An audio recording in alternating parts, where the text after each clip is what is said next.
Last time on Helicool's Helipad, we got half the roof completed. We got quite a lot done, and my body is really sore from it, but we're not done yet. Hey guys, Dave Anderson here, Helicool's Helipad. Well, there's a little bit of foreshadowing here, but this is what's coming up next on this epic shop build. You guys stay tuned.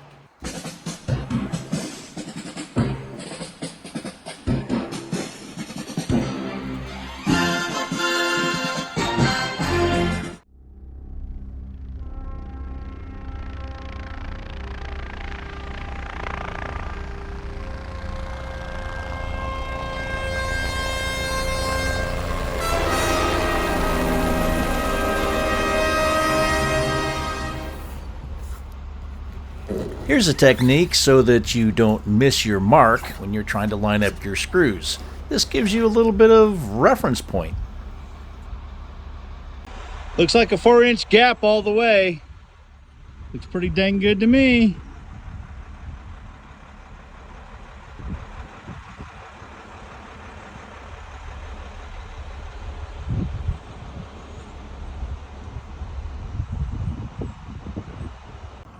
Well, they did send me like, I don't know, 15, 16 rolls of this double stick tape, and I didn't put any insulation on the roof part. So I just used a double line here, a single line down below, put up 1 inch of insulation.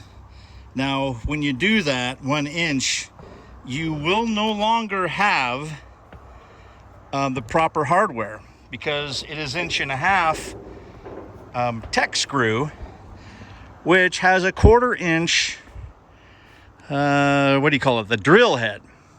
So although it will drill a hole in that eave purlin, it will not thread to it. So you're going to have to get 2-inch at least self-tappers with the rubber grommet, and that's what you see here. I elected to get the 1-inch foam, so I had to get the 2-inch tech screws. And it's getting later in the day.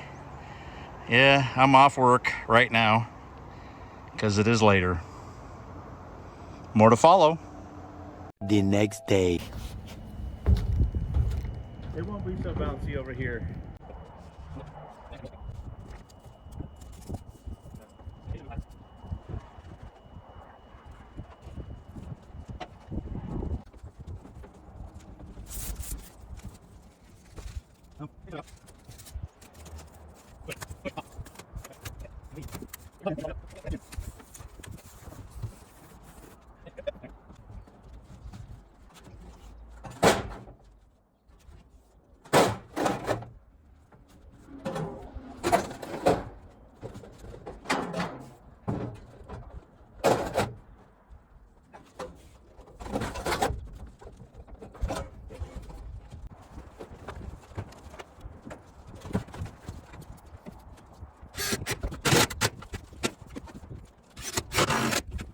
It's at this point that I think I realize that the insulative panel is backwards.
Well, I did manage to get the rake angle in. Better late than never. Here's something else. Okay, this is a trim piece. You see that plastic that's on there? Thank God I did not leave that out in the sun. If you've ever been exposed to this kind of plastic, it will almost melt onto there. Get that stuff off. Put it away in shade, cover it, something if you're not going to use it right away. But get that plastic off of there.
Yeah, there's just a few things that I really dislike about this.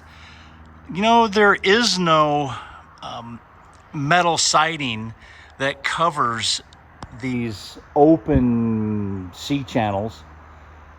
I don't like the engineering part of this. This is just completely open, really, to weather.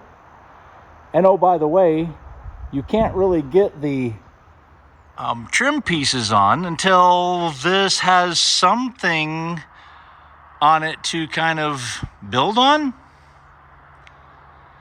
Wait a minute, what is that up there? What in the heck is going on?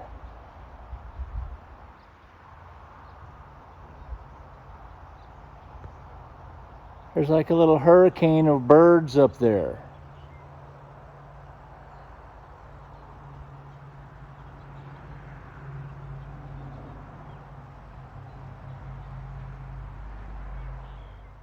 All right, sorry about that. Somebody said squirrel. The other part of this is that some of the pieces and parts is kind of like putting together a puzzle.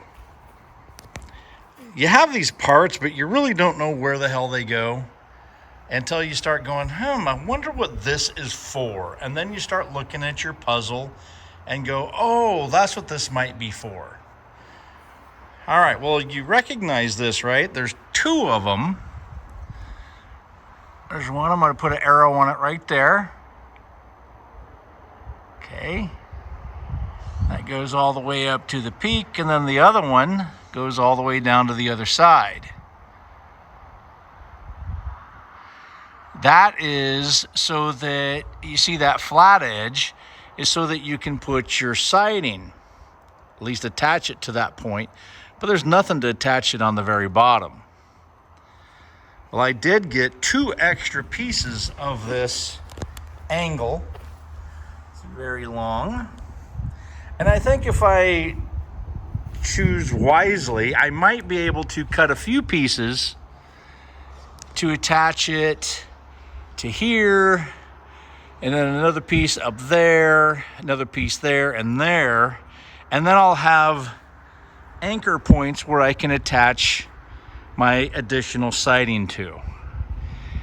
And then once this is finished with siding, then I can actually put the trim molding on and finish this. I'm not sure how you're supposed to finish it without having metal to go up on this area. Talking about something that's worthless. These panhead screws, they are worthless, like teats on a boar hog. This tip is not sharp enough to bite into anything, and being that this is a Phillips and kind of oversized, it wants to just zing. It doesn't want to go in. I can't tell you how many of these I picked up in the grass because, well, they just flew off and were worthless. I've already picked up a ton of them, but yeah, there's another one. Yep, right. There's another one. I'm going to be picking these up left and right. I already went through this area too.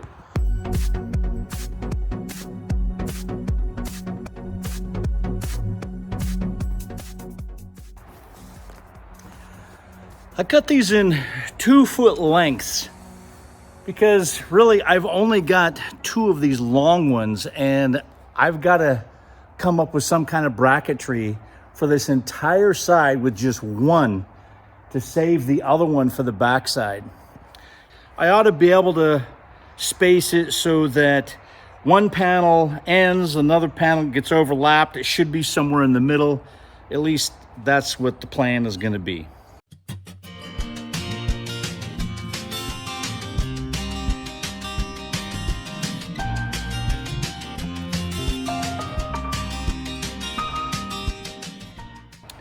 Even though this did not come with the kit, it has a very similar shape. It's not exact, but it is very similar. Not even close to the same color, but I'm planning on painting it anyway. This is what I had, so this is what I'm going to use.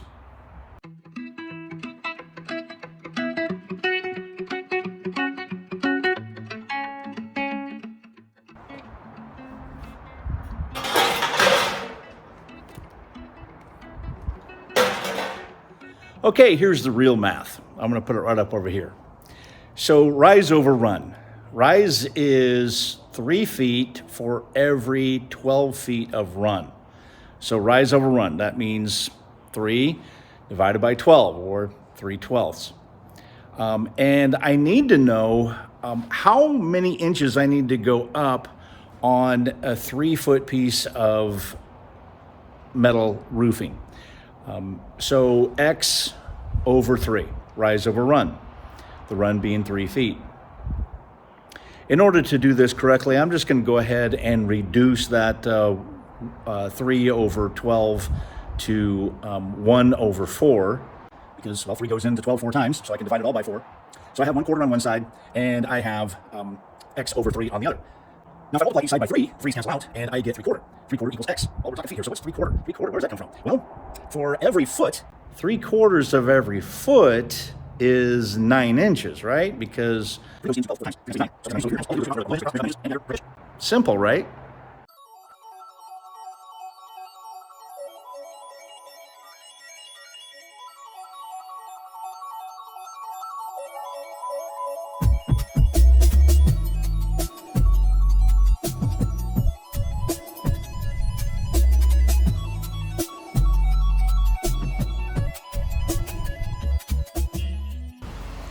Yeah, custom cutting each and every piece is a pain in the butt.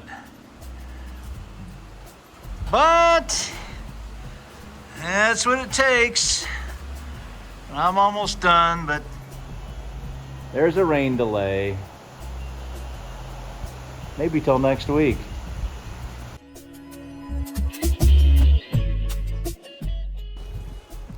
Well, just in case it doesn't stop raining for the next week, I'm going to sign out. You guys be safe out there. And thanks for watching. And God bless.